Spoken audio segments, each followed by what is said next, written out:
My name is Phillipa Vincent-Connolly, and I'm a historian, and I'm here to talk to you about the taboo subject of domestic violence. My experience of domestic violence started as a child.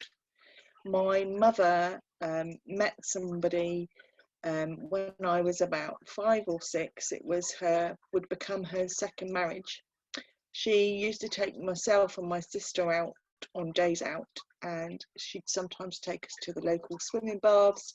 She'd use the sauna and steam room and everything, and she met one of the lifeguards there, and he was an Australian chap, so a bit of a different culture to us Brits, and they formed a relationship quite quickly that eventually he moved in with us, and he decided that he'd marry my mum. So, and everything to everybody on the outside seemed normal, nice. He seemed very attentive, kind, all those kinds of things.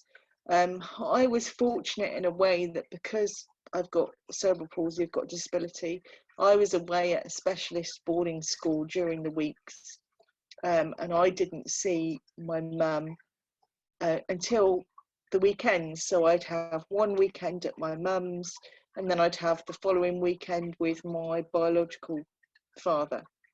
So I'd perhaps see my mum twice a month. So, 2 weekends in a month. And the things that I vividly remember about her time when she was married to her second husband was that it would be the smallest little thing that would set him off into a temper. And there was one vivid incident where he actually beat her up in front of my sister and myself one evening, and quite badly, in terms of her being very bruised around the head and face, very bloody around the eyes, bruised and things like that. And it was quite shocking because we were the only people in the house at the time. It was just him and my mum and myself and my sister. And my sister was 4 years older than me, but obviously she was still only about 10 years old at the time. And we actually didn't quite know what to do. We saw it going on, we'd scream and ask him to stop, and my sister would actually try and pull him off my mum. He never sort of hit us, but he put the fearing of God into us, with the way that he was. I remember he had a gap between his teeth, and when he used to get really angry and shout, the spit used to go between the gaps. It's really weird, the things you remember as a kid.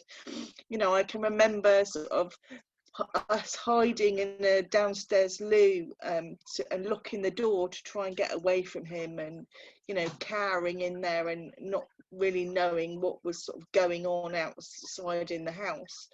But this particular incident where my mum got really beaten up by him, my sister and I don't know what came over us, but we got quite bold with it. And my sister said, look, if we run out the house and pretend we've gone missing or whatever, then he'll have to run after us, and that'll be a way of us getting him out of the house. This was, my sister came up with this, and that's what we did.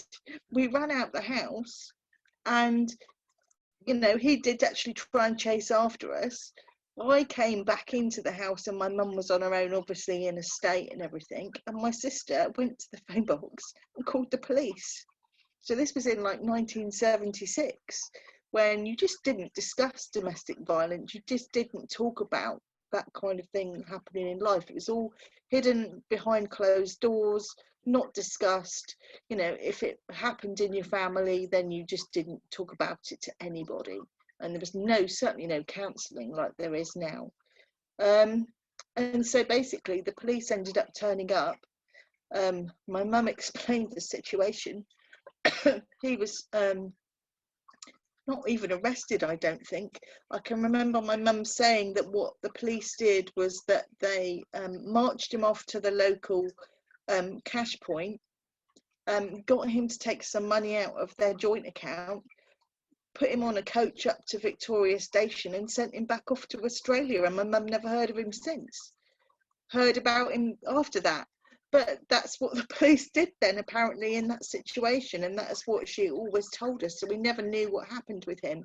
But the only other time before that any of the rest of the family realised that there was a problem, we'd been to a family christening in London, and my mum and my grandparents and my mum's husband at the time were walking along the road, and my sister and I were walking ahead in front to go back to my grandparents' house.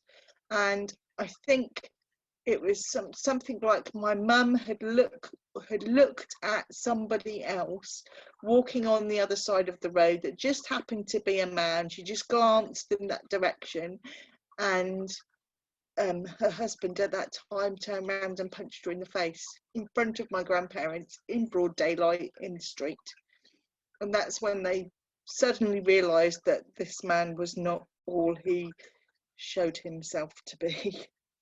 So, and then people started to believe my mum when she did say that there was a problem, because she had been sort of sharing with her mum, look, you know, this is going on, that's going on. But because he was very clever at not showing his temper and showing that coercive side of his nature, nobody ever believed anything my mum said about it, and thought that she was a bit crazy for accusing him of treating her as he did. They didn't even listen to myself and my sister at the time. So that was the sort of experience we had. The marriage didn't last particularly long. I think it was about 2.5 years. And fortunately for my mum, she met my now stepdad, and he treated her completely differently. Very nurturing, very caring, completely different from any sort of relationship my mum had had before. And my mum was happily married to him for years and years and years until she died in 2010. So, you know, it's not all bad. Life doesn't have to stay the way that in that situation. But, you know, and even though my mum had spoken out at that particular time, it wasn't discussed, so it necessarily wasn't believed. I mean, my mum was just very lucky that the police that we did call did what they did, which probably would have even been unheard of now. They would have arrested him and interviewed him and all that kind of thing, and my mum would have been expected to press charges, but none of that happened. They just frog marched him down to the cash point, got him on a coach, and that was it. Sayonara. I shouldn't really be laughing about it now when I think about it, but, you know, that's the way my mum always told the story, you know, because we said, well, whatever happened to him? You know, isn't it a good job you didn't stay with him? Otherwise, we'd have ended up moving to Australia, you know, in a situation where we might not have been happy. So that was that. And it's weird because you going through that as a child and it emboldening my sister and I to do something about it, or to try and protect my mum the way that we did, you don't expect to experience that yourself, especially when you've got a strong character like I have. I met my ex-husband, and he was introduced to me through my mum, and the same thing happened where everybody thought he was a wonderful person and would do anything for anybody, and, oh, you've met a really nice person there, and yes, he could be the right one for you. And it was difficult because I didn't particularly have a lot of confidence in myself anyway as regard relationships because of my disability. I always thought I'd be judged straight away because of my disability, and men are very visual beings when it comes to people of the opposite sex. If, you know, if they want to get into a relationship, they're first physically attracted to you a lot of the time. I know I'm generalizing, but, you know, that was always a worry for me, that people wouldn't see past my disability. So when my ex-husband showed interest in me, I would soak it up. But it was the wrong kind of interest, because it was a coercive kind of interest in terms of, you know, you're my entire center of my world, and we're going to do things my way, and this is how it's going to be. And at first you think it's protective, you think it's loving, you think it's nice, and all those things that you think about when you're first in a relationship. And there were incidences in the first sort of 6 months where I thought, that's not normal behavior.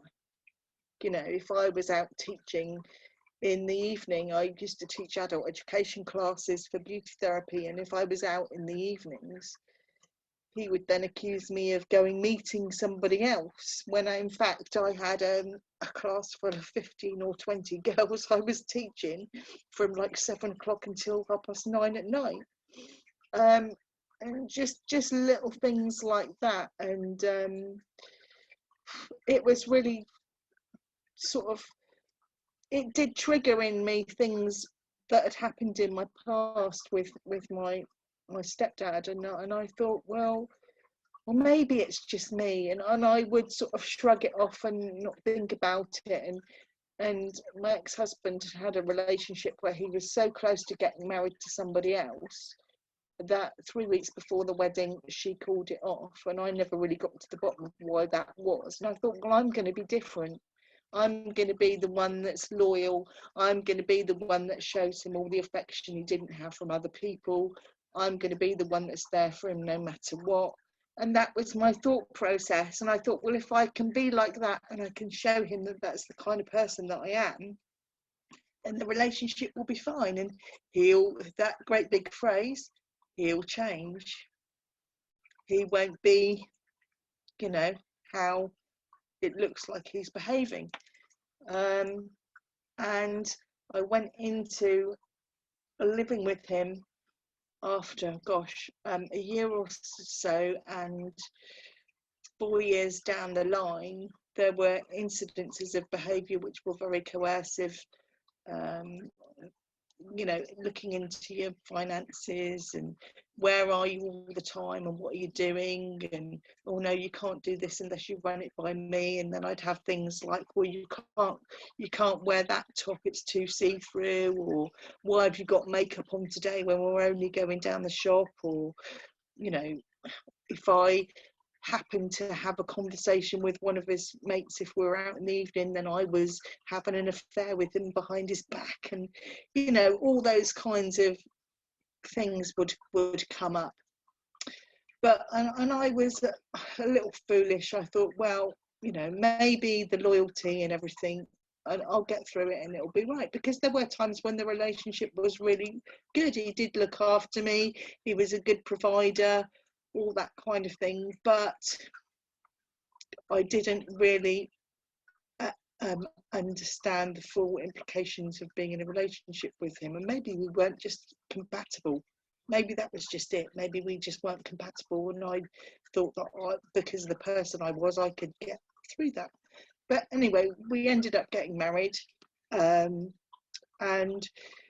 we ended up having 2 lovely boys together who I absolutely adored, and I still adore them. And, you know, I've got them out of the relationship, but there were incidences, not just of violence, but of the coercive nature, the controlling nature. You know, he didn't like me having a business. He didn't like me doing my own thing at all. When I had my first child, as soon as that first child came along, then I wasn't allowed to take the baby to see my parents. So my mum only saw my eldest in a hospital once or twice when I was still in hospital. I'd had a cesarean section, and after that, you know, it was always, if you take our son over to see your mum, then I will kick you out. I will make sure I have I will make sure I have custody of him. You know, it was all about, if you do this, then I'll threaten you with that.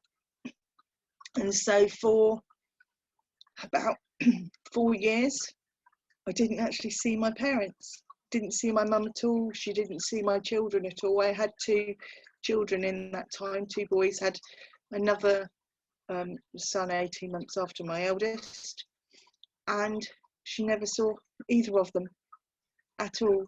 I'd have conversations with her over the phone. They even moved out of the area so that they wouldn't see us in town because it upset my mum so much. And she was always worried about me and always saying, well, why don't you leave him? But I always had that threat of, what about my kids? And so you stick with it. And there were times when, in between having the two of them, I got pregnant with my second child when I'd actually left for a while. I'd left for 6 months. And then when I found out I was pregnant, I thought, I can't do this on my own. I can't have a child on my own. And I went back and gave it another go. And didn't matter how much I tried or what I did, it was never good enough. I was never good enough. And I even gave up my business, started working as a teaching assistant so I'd have a normal 9-to-5 job without the pressure, thinking that that would make him happy because I'd be a bit more like a normal wife and mother where I didn't have other responsibilities, if you like. And that still wasn't enough. There were incidences where I'd be dragged out of the house by my arms, being pulled along the floor, pulled by my hair, all sorts of things like that. I've been locked out the house for a weekend before, slept in the car with all my frozen food that I'd just been to Tesco's to get, couldn't even get in the house to put it away. You know, just horrendous when I think of it, when I think back on the whole experience I had. But you just keep going because you love the person and you think they're going to change, or you think you can change them naively. And you know, you see people talking about their experience of domestic violence, and recently with EastEnders, for example, who's been showing the death of Chantal and what happened to her with her coercive husband. You know, people say online, well, why didn't she leave? Why didn't she leave? It's not as easy as that. When you've got things over your head, threats over your head, all like you won't be able to see your children. I'll make sure you don't have any money if we get divorced, or, you know, if your parents see our children, then that's it. That, you know, when there's those sorts of threats over you, and you don't know how they're going to respond if you do try and break away from the relationship, it's hard. It does take a lot of courage to get out of it. And even though my mum and my stepdad at the time knew what was going on, they felt powerless to intervene either. You know, we'd have incidences where I'd have to call the police for different things that were going on, but because there's never enough evidence, or because I didn't want to take it to court, nothing ever got done. And so you just keep on living with that in that kind of situation. And it's very, very difficult until you are dealing with that on a day-to-day basis, that experience on a day-to-day basis. Do you find the strength to get out of it? But I just think one day I just snapped. I thought, I just don't want this life anymore. Didn't love this person anymore, and I can't cope with being in this situation anymore. I would rather be on my own than have to cope with it anymore. And I'd lost my identity as a person. I'd lost who I was, what I was passionate about. I'd lost my confidence, my self-esteem. And I, to myself internally, I just didn't recognise myself, because I've always been a really confident person. I've always gone after my passions in life. I've always been quite jovial with people and everything. And I'd just been turned into a husk of what I formerly was. And I hated it. It just completely changed me as a person. And I thought, no, I need to get out of this. And the main reason that made me get out of it was I wanted my children to see their grandparents and have relationships with them, which they'd never had. I wanted to have a relationship with my parents, which had been very stilted and barely there while I was married. And I wanted to find myself again. And be the strong person I've always been again, and you know, to pursue some passions and interests that I really wanted to do. I wanted to become a teacher. Oh no, you can't become a teacher. You can't do that now at your age in life. You may as well just go and work behind the till in the supermarket, because that's all you're good for. Nobody's going to want to be taught by you. Nobody's going to want to be interested in what you're doing. And that just completely spurred me on to get out of the marriage.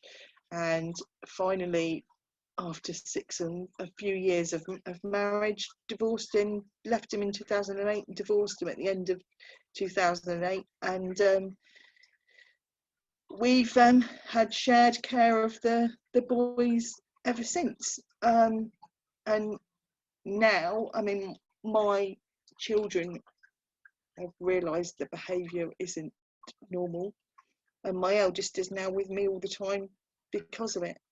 And that's all I'm going to say about that. I'm not going to say any incidences or anything like that, but we're slowly together getting through it. And you know, I am doing all the things I'm doing with my life. I mean, since I've left him, I've got a degree, I've got my teacher training qualifications, I've got half an MA. I'm now looking to do a PhD next year in September. You know, I've written 2 books with 5 more that I'm writing at the moment to be published, and I'm getting involved in doing TV and all sorts. And I would never have done that had I have stayed with him, ever. So my message, I guess, to people watching this, if you are going through the situation where you are in a marriage or relationship where you're suffering domestic violence, whether you be a man or a woman, if it's stopping you being 100% who you are, then that is not a right relationship for you. Because if you're with somebody that you love and they love you, then they should be bringing out the best in you, not putting you down, not making you feel that you cannot contribute and you cannot make a difference and you cannot do the things you want in your life. That's not love, that's control. And you don't have to be beaten black and blue to be suffering domestic abuse. You know, it can be monetary, it can be emotional, it can be mental abuse. All those things combine together to cause issues in relationships, and nobody deserves to be treated in that way, no matter what. And if the only thing that you do is go and talk to somebody about it, being your doctor or a best friend or a family member, you talk to somebody until you're believed, so that you can do something about it and get appropriate support. The amazing thing now is, I mean, when I was going through it back in sort of the 2000s, was that the support wasn't always there, and the police certainly didn't sort of support you like they do now. You've got all of that support now. You've got counselling you can go through to your doctor. There's lots of domestic abuse charities out there. Make sure you reach out and get help. And I've seen recently that there's a video online going around that if you're talking to somebody, like I'm talking in this Zoom call, and somebody puts their hand up like that, their thumb across like that, and their fingers down like that, they're trying to tell you that they are suffering some sort of domestic abuse at home.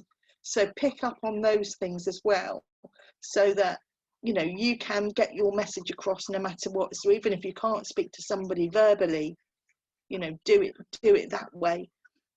Don't suffer in silence, because like I've said, nobody deserves to go through that in life, and we're all here to show love and affection and to help others out, and that's what it's all about. And you know, we've only got one life to live, and we've got to live it the best possible way that we can.